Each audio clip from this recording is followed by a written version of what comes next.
పిల్లలని చదివించాలి. మగవాళ్ళకి అనేక వ్యసనాలు ఉంటాయి, కానీ ఆడవాళ్ళకి ఏమి వ్యసనాలు. కానీ ఈ రోజున డబ్బు లేదు, చదువు అవడానికి లేదు, అన్ని ఫ్రీగా ఇస్తుంది గవర్నమెంట్. బాధ్యత మీరు బాధ్యతగా వహిస్తే ఒక్క 10 ఇప్పుడు మన ఫస్ట్ తరగతిలో చేరుతున్నాం, ఒక్క 15 సంవత్సరాల కంటే మన పిల్లల్ని బాధ్యతగా చదివించగలిగితే ఆ 85 సంవత్సరాలు వాళ్ళ బంగారు భవిష్యత్తుని ఆలోచిస్తారు. అందరూ కూడా ఒక టార్గెట్ పెట్టుకోండి. ఇప్పుడు చిన్న ఉదాహరణ చెప్తున్నా, దాంట్లో నాకు నామోసి ఏం లేదు. నేను మా పిల్లల్ని ఎలా చదివించాలని ఒక చిన్న టార్గెట్ పెట్టుకున్నా. అసలు నా పిల్లలు మా తమ్ముడు మేమందరం కలిసే ఉన్నాం. మా పిల్లలందరూ ఫస్ట్ క్లాస్ ఉన్నారు, మా తమ్ముడు పిల్లలు, మా పిల్లలు 10th వెళ్ళారు. మీరందరికీ నాలో ఉన్నది దేనికైనా ఆగాను అనేది మీకు తెలవాలి. మా ఇంటిగారు దడి, మన గ్రామంలో ఎవరికి దడి లేదు. మీకు తెలుసు సుమారు నాకు తెలిసిన బట్టి మన గ్రామంలో దడి కట్టింది ఎవరికి లేదు. కానీ నా దగ్గర డబ్బు ఉంది, 2 అంతస్తులు కట్టగలిగే స్తోమత ఉంది, గోడ కట్టగలిగే స్తోమత ఉంది. కానీ నేను ఎందుకు దాన్ని డిలే చేస్తున్నానంటే, నా బిడ్డలు కానీ నా తమ్ముడు బిడ్డలు కానీ డబ్బు లేదని ఆగిపోయాను ఉద్దేశం రాకూడదు. నేను దడిలో ఉన్నంత నాకేం అవ్వదు, నేను సంపాదించుకున్నా. కానీ ఆ సంపాదనకు అర్థం రావాలంటే నా పిల్లలు మంచి భవిష్యత్తులో ఉండాలి, మా తమ్ముడు పిల్లలు కూడా మంచి భవిష్యత్తులో ఉండాలి. మేమందరం కలిసే ఉంటున్నాం. మేము డాబాలు కట్టుకోవాలి. ఒక్క డాబాలోనే మేము 11 మెంబర్స్ ఉంటున్నాం.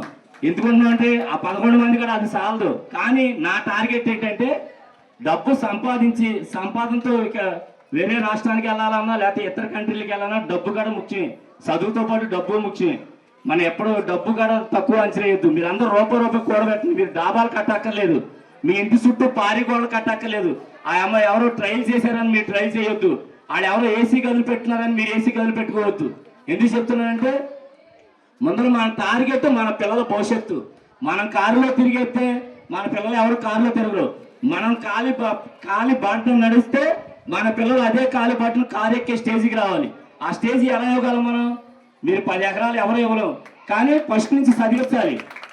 వాళ్ళతో పాటు మనం ఎక్కుతుందో కారు మనం ఒక్కడే ఎక్కుతుంది కాదు, వాళ్ళతో పాటు కాడ మనం హెలికాప్టరు లేకపోతే ఏరోప్లేన్ ఎక్కేయాలి. ఆ స్టేజీ రావాలంటే చదువే. సమాజంలో ఎవరికైనా ఒక చదువుతోనే వస్తుంది. ఎందుకంటే ప్రపంచానికి ఒక మేధావిని తెచ్చిపెట్టేది కూడా ఒక చదివే. ఇందాక మనవాళ్ళు చెప్పారు, సొంటి వాళ్ళ కుటుంబం గురించి చెప్తున్నా. వాళ్ళు చాలా పూర్ ఫ్యామిలీ, కానీ కుర్రాడు ఉన్నాడు, వాడికి చదువుపడ, కానీ ఆడపిల్లలకు చదువుతుంది. అమ్మాయి వాళ్ళ సైంటిస్ట్కి వెళ్ళిందంటే మన ఊరికి గొప్ప. మా పిల్లోడే కాదు, మన ఊరిలో ఒక మంచి జరిగిందంటే మన ఊరు మొత్తం రాష్ట్రం కాదు ప్రపంచానికి వెళ్తుంది. కానుకోళ్ళు ఎక్కడుందో ఎవరో తెలియదు. మొన్న మాకు ఒక చిన్న సిచ్యువేషన్ జరిగింది. లింగాల జగన్నాథం దగ్గర ఒక సిచ్యువేషన్ జరిగింది. ఏ స్కూల్ బాగుందని జగన్నాథం మేము బేరీ చేసుకున్నాం. నేనేమన్నా నేను కానుకోళ్ళు అంటే మళ్ళీ నా ఊరు అనుకుంటాడని నేనేం మాట్లాడాల.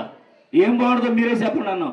మండగిల్లి లింగాల ముదరపల్లి అన్న, కానీ కానుకోళ్ళు స్కూలే గొప్పగా ఉంది ఇప్పుడు నియోజకవర్గ స్థాయిలోనే ఆయన గారు చెప్పాడు.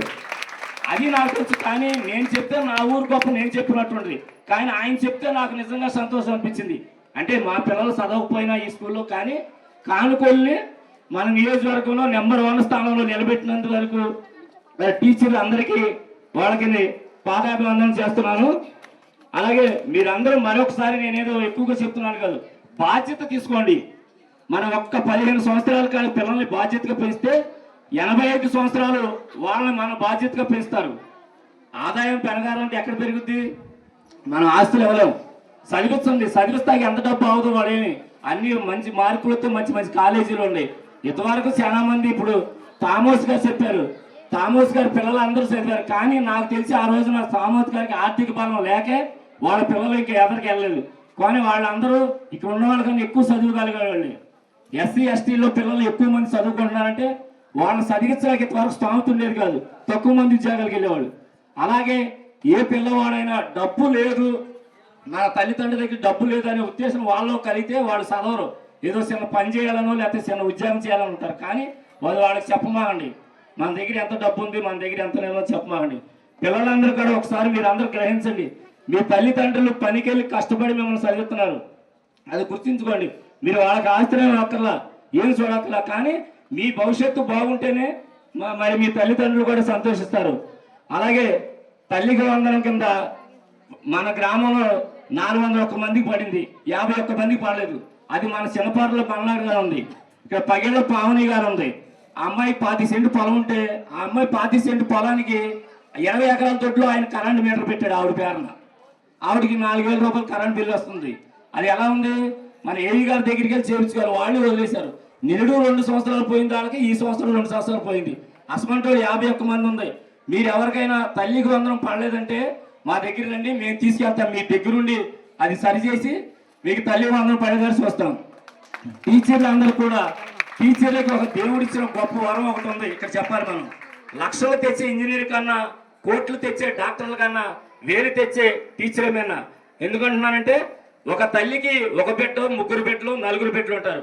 కానీ మీకు మట్టికి భారతదేశంలో ఉన్న విద్యార్థులందరూ మీకు బిడ్డలతో సమానమే.